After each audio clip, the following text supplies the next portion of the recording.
So hello भाई, कैसे हो आप लोग सभी। आई होप करते हैं कि आप लोग सब बढ़िया होंगे। तो एपिसोड के शुरुआत में हमें बेस्ट लेक सीन का सीन दिखाया जाता है, जहां पर एक जनरल कमांडर अपने सोल्जरों को कह रहा होता है हर कोई अपनी एनर्जी को मैक्स तक पहुंचा लो और अब अच्छे से ट्रेनिंग करो। वो सब सोल्जर बोलते हैं ठीक है सर। जनरल कहते हैं जाओ और जाकर अच्छे से मेहनत करो।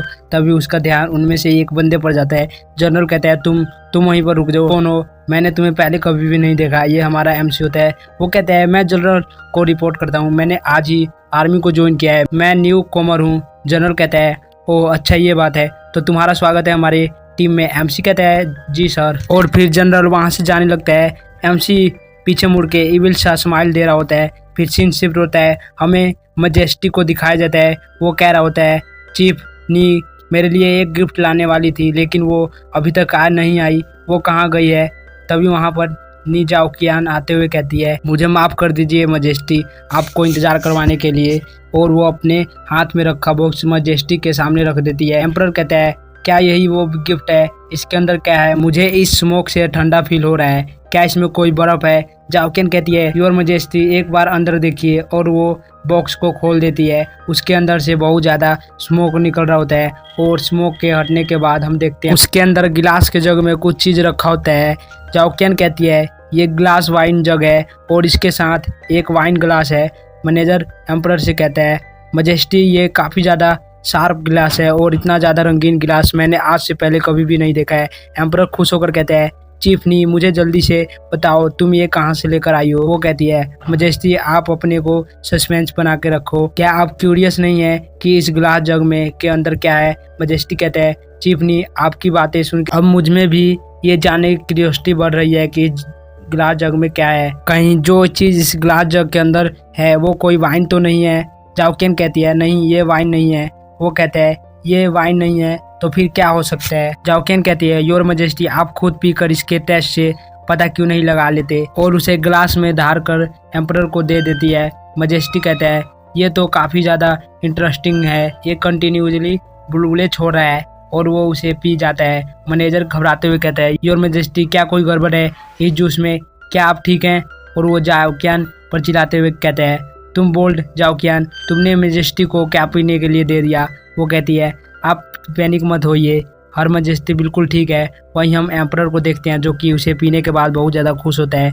वो कहता है ये बहुत मीठा और डिलीशियस है, इसका टेस्ट रिफ्रेशिंग है और मेरे मुंह में जाने के बाद भी अभी भी बुलबुले जंप कर रहे हैं, जो कि मुझे बहुत ज़्यादा खुशी महसूस करवा रहे हैं। नी जाओकियन वास्तव में ये क्या है? ना तो ये नेदर वाटर है और ना ही वाइन, तो ये क्या है? जाओकियन बताती है योर मजेस्टी इसे स्पार्कलिंग वाटर कहते हैं, सिंपल भाषा में कहें तो कोक। मजेस्टी कहता है क्या स्पार्किंग वाटर? ये नाम इस पर बिल्कुल फिट कर रहा है। जाओकियन कहती है दरअसल ये sparking water guardian wing city के सेन फैमिली से कुछ दिन पहले ही आया है। तभी वहाँ पर कोई चिल्लाते हुए कहता है हमारे ऊपर अटैक हो गया है, जल्दी से मजेस्टी को प्रोटेक्ट करो। नेक्स्ट सीन में हम देखते हैं मजेस्टी के पास सोल्जर आकर गिरते हैं, जिसे देखो सब शौक हो जाते हैं। और दो गार्ड जाओकियन के पास आकर गिरते हैं। ये अटैक प्रिंस करवा रहा था। वो कहते हैं हम फिर से मिल गए गुआंग जियान, हम फाइनली वापस मिल ही गए, अब तुम्हें मेरे हाथों से कौन बचाएगा? एम्परर पैनिक होकर कहते हैं नूची तुम अब भी जिंदा हो, ये कैसे हो सकता है, कैसे पॉसिबल है ये? और वो पास्ट की बातों को याद करने लगता है, जहाँ एम्परर कह रहा होता है नॉर्थर्न किंग रॉयल फैमिली को ख़त्म कर दो और सामने 9 बंदों को बांधा होता है, हम उनमें से एक प्रिंस भी होता है। एम्परर कहते हैं इन्हें जल्दी से मार दो और वो उन बंदों को मार देते हैं। फिर सीन हमें प्रेजेंट का दिखाया जाता है। जाओकियन अपने wind and the cloud palm technique से प्रिंस पर अटैक करती है और साथ में मैनेजर अपने kindness and bone cotton palm से प्रिंस पर अटैक करता है। वो अटैक प्रिंस को लगने ही वाला था। तभी वो कहता है ये सब मेरे ऊपर बेकार है और वो अपने ओरा को रिलीज करता है, जिसे देखो दोनों शॉक हो जाते हैं। प्रिंस उनके अटैक को डोज करते हुए कहता है तुम जैसे मोटल मेरे जैसे डिवाइन बिंग के सामने खड़े होने की कोई औकात नहीं है। और वो अपने हाथ से अटैक करता है जिससे जाओकियन दूर जाकर गिरती है और साथ में वो मैनेजर भी दूर जाकर गिरता है। उनकी एक ही अटैक में हालत खराब हो गई होती है। उसके बाद प्रिंस एम्परर की तरफ बढ़ने लगता है और वो एम्परर के पास जाकर उसका गला पकड़कर उठा के कहता है तुम चिंता मत करो, मैं तुम्हें जान से नहीं मारूंगा, क्योंकि सिर्फ तुम्हारे जिंदा रहने से ही मैं अपने राज्य बिगविंग को रिस्टोर कर सकता हूँ। एम्परर कहता है तुम क्या करना चाहते हो? प्रिंस सिविल से हंसते हुए बोलता है, मैं एक डिवाइन बींग हूँ, वो भी सुपर नेचुरल बींग, जिसके पास बाउंडलेस पावर है। और वो अपने एक पास्ट को याद करने लगता है जहाँ पर एक लड़की खड़ी होती है। वो कहती है जल्दी ही इस पूरी दुनिया पर मॉन्स्टर और गोस्ट आ जाएंगे और उनका दोबारा से राज चलेगा, और जल्दी ही यह वर्ड एक गोस्ट वर्ड में बदल जाएगा। और वो प्रिंस को गोस्ट वर्ड से बुला लेती है। तभी प्रिंस अपनी आंखें खोलता है और वो लड़की कहती है तुम्हारा वापस से स्वागत है इस वर्ल्ड में। वहीं प्रिंस खुद को देखकर खुश होते हुए कहता है मैं जिंदा हूँ, मैं मरा नहीं, हा हा हा, मैं जिंदा हूँ। हंसते हुए कह रहा होता है मैं अभी जिंदा हूँ, मैं कभी भी नहीं मर सकता।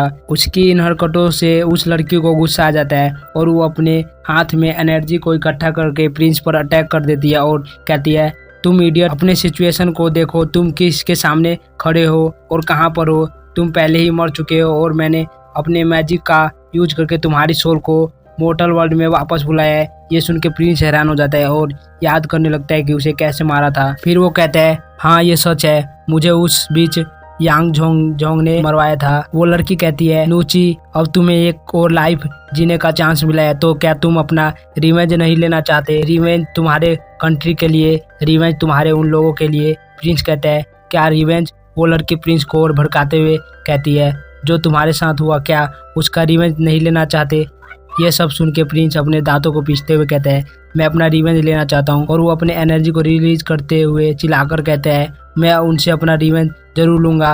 और वो अपने ऊपर से कंट्रोल खो देता है, जिससे उसकी एनर्जी उस लड़की के ऊपर गिरने लगती है, जिससे उस लड़की को गुस्सा आ जाता है। वो अपने फिंगर पर एनर्जी गैदर करते हुए कहती है तुम कमीने, पागलों की तरह हरकत करना बंद करो। और वो प्रिंस पर अटैक कर देती है, जिससे प्रिंस दूर जाकर गिरता है। फिर वो लड़की कहती है यांग जोंग पहले ही मर चुका है और अभी का नया एम्परर पुराने एम्परर का बेटा जियान है। अब अगर तुम रिवेंज लेना चाहते हो तो तुम्हारा टारगेट वो जियान है, और साथ ही तुम्हारे राज्य को रिस्टोर करने की उम्मीद भी मिंग गुआंगजियान पर टिकी है। प्रिंस कहता है मैं जानता हूँ उसके फादर का बदला उसे चुकाना पड़ेगा, जो भी उसके फादर ने बुरा काम किया है सब कुछ उसे चुकाना पड़ेगा, पर मैं ये समझ नहीं पा रहा कि कंट्री की उम्मीदें उसके ऊपर कैसे टिकी है। इसके अलावा सीनियर, आपका नाम, आप कौन हो, मैं ये भी नहीं जानता, और आप मेरी मदद क्यों करना चाहती हैं? वो लड़की कहती है मैं तुम्हारी मदद क्यों कर रही हूँ ये तुम्हें बाद में पता चल जाएगा, और मैं डेस्टिनी ऑर्गेनाइजेशन की हर्ट गार्डियन हूँ, मेरा नाम किनक्यू है। और वो अपने ऊपर के रोब को उतार कर फेंक देती है और अपने रियल अपीयरेंस में आ जाती है। प्रिंस शॉक होकर कहता है क्या तुम तो एक फॉक्स डीमन हो?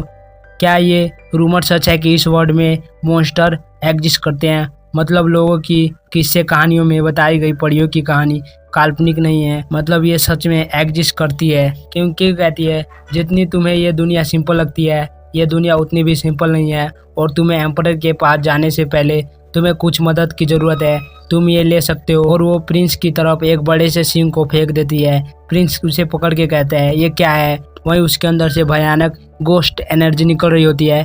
किंग कहती है इसे बनाने के लिए एक सेरेमनी रखी जाती है जिसे राइनो फोटो कहते हैं, जहाँ विशेष रूप से गेंडे की सींग को प्रज्वलित करते हैं। इसका हरा धुआं दुनिया में लोगों की सोल को वापस ला सकती है। तो गाइस यहीं पे एपिसोड खत्म करते हैं, मिलते हैं नेक्स्ट एपिसोड में, तब तक के लिए बाय बाय।